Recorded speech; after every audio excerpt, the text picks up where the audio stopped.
Welcome to A Year of War and Peace. I'm your host, Brian E. Denton. A Year of War and Peace is a daily, year-long, chapter-by-chapter reading of and meditation on Leo Tolstoy's epic novel, War and Peace. In these videos and podcasts, you'll be treated to a free reading of one chapter per day of the novel, plus a reflective essay I've written individually tailored to that day's chapter. These readings are offered for free, though if you'd like to support me, you can do so in one of three ways. First, you could purchase my ebook, A Year of War and Peace. It features the entire novel, plus all of my reflective essays, and it's only $2.99 on Amazon.com. You could also become a patron at patreon.com/Brian E. Denton. If you sign up there, you'll receive a sonnet once a month, plus a link to an ebook of my collected sonnets. Finally, if you like, you can make a one-time donation to my PayPal account. The email there is brianedenton@gmail.com. You can also use that email to contact me. I'd be happy to hear from you. Your support is greatly appreciated. Today's reading and reflection is on Chapter 87. Chapter 87. The duel between Pierre and Dólokhov was hushed up, and, in spite of the Emperor's severity regarding duels at that time, neither the principals nor their seconds suffered for it. But the story of the duel, confirmed by Pierre's rupture with his wife, was the talk of society. Pierre, who had been regarded with patronizing condescension when he was an illegitimate son, and petted and extolled when he was the best match in Russia, had sunk greatly in the esteem of society after his marriage, when the marriageable daughters and their mothers had nothing to hope from him, especially as he did not know how, and did not wish, to court society's favor. Now he alone was blamed for what had happened. He was said to be insanely jealous and subject, like his father, to fits of bloodthirsty rage. And when after Pierre's departure Helene returned to Petersburg, she was received by all her acquaintances not only cordially, but even with a shade of deference due to her misfortune. When conversation turned on her husband, Helene assumed a dignified expression, which was characteristic tact she had acquired, though she did not understand its significance. This expression suggested that she had resolved to endure her troubles uncomplainingly, and that her husband was a cross laid upon her by God. Prince Vasily expressed his opinion more openly. He shrugged his shoulders when Pierre was mentioned, and, pointing to his forehead, remarked, "A bit touched. I always said so." "I said from the first," declared Anna Pavlovna, referring to Pierre. "I said at the time, and before anyone else," she insisted on her priority, that senseless young man was spoiled by the depraved ideas of these days. I said so even at the time when everybody was in raptures about him, when he had just returned from abroad, and when, if you remember, he posed as a sort of Marat at one of my soirees. And how has it ended? I was against this marriage even then, and foretold all that has happened." Anna Pavlovna continued to give on free evenings the same kind of soirees as before, such as she alone had the gift of arranging, at which was to be found the cream of really good society, the bloom of the intellectual essence of Petersburg, as she herself put it. Besides this refined selection of society, Anna Pavlovna's receptions were also distinguished by the fact that she always presented some new and interesting person to the visitors, and that nowhere else was the state of the political thermometer of legitimate Petersburg court society so dearly and distinctly indicated. Toward the end of 1806, when all the sad details of Napoleon's destruction of the Prussian army at Jena and Auerstadt, and the surrender of most of the Prussian fortresses had been received, when our troops had already entered Prussia, and our second war with Napoleon was beginning, Anna Pavlovna gave one of her soirees. The cream of really good society consisted of the fascinating Helene, forsaken by her husband, Mortemart, the delightful Prince Hippolyte had just returned from Vienna, two diplomats, the old aunt, a young man referred to in that drawing-room as a man of great merit, un homme de beaucoup de mérite, a newly appointed maid of honor, and her mother, and several other less noteworthy persons. The novelty Anna Pavlovna was setting before her guests that evening was Boris Drubetskoy, who had just arrived as a special messenger from the Prussian army and was aide-de-camp to a very important personage. The temperature shown by the political thermometer to the company that evening was this: "Whatever the European sovereigns and commanders may do to countenance Bonaparte, and to cause me, and us in general, annoyance and mortification, Our opinion of Bonaparte cannot alter. We shall not cease to express our sincere views on that subject, and can only say to the King of Prussia and others, so much the worse for you. Tu l'as valu, George Dandin. That's all we have to say about it. When Boris, who was to be served up to the guest, entered the drawing room, almost all the company had assembled, and the conversation, guided by Anna Pavlovna, was about our diplomatic relations with Austria and the hope of an alliance with her. Boris, grown more manly and looking fresh, rosy and self-possessed, entered the drawing room elegantly dressed in the uniform of an aide-de-camp, and was duly conducted to pay his respects to the aunt, and then brought back to the general circle. Anna Pavlovna gave her a shriveled hand to kiss and introduced him to several persons whom he did not know, giving him a whispered description of each. Prince Hippolyte Kuragan, charming young fellow. Monsieur Kronk, Charles d'Affaires from Copenhagen, a profound intellect. And simply, Mr. Shintov, a man of great merit. This of the man usually so described.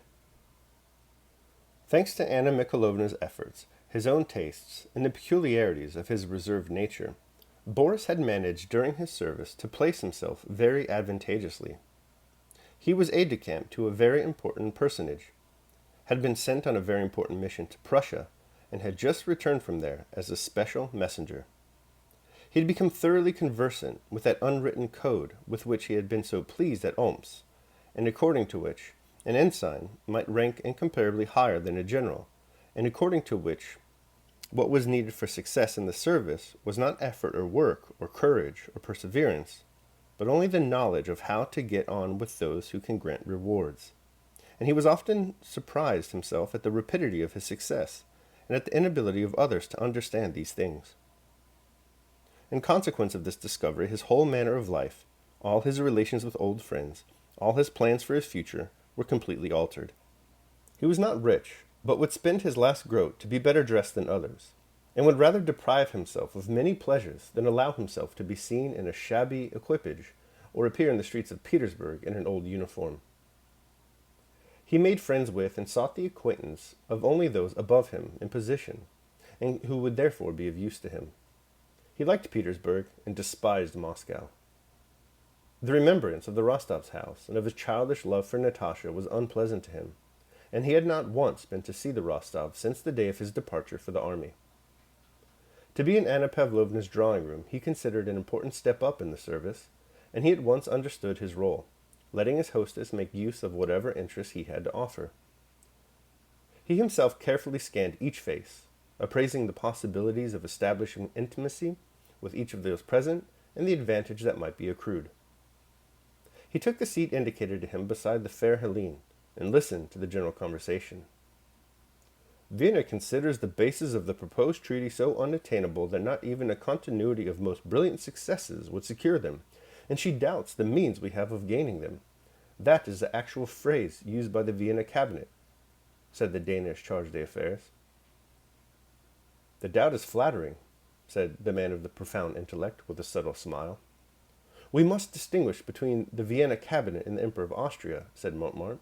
The Emperor of Austria can never have thought of such a thing. It is only the cabinet that says it.